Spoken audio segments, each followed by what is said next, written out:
2,000 years ago, Jesus, told his followers to go into the world and make disciples, and he told them to teach people all that he had commanded and all that he had taught, to pass it on. And the Bible talks about all tribes and nations and languages and people. Of course, for a lot of history, it was not possible to get to much of the world, and even if you could get there, people speak literally thousands of languages.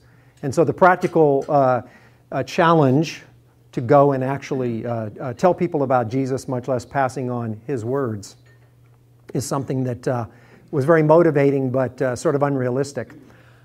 But actually today it is happening, which is sort of the core of this story.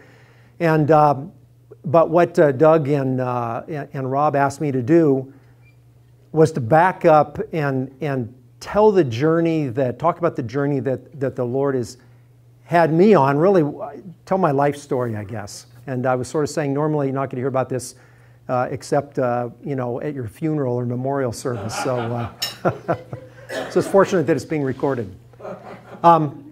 So that's what I'm going to do. I'm going to kind of go back and lay it out for you. And it's been a very interesting experience to go back and think about the threads through my life, and most importantly, how these things all kind of came together.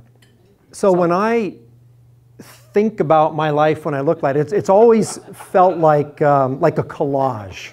A collage rather than just a nice little thread with different things happening. It's all these things which sort of appear random or feel random at a time, but yet I've always been very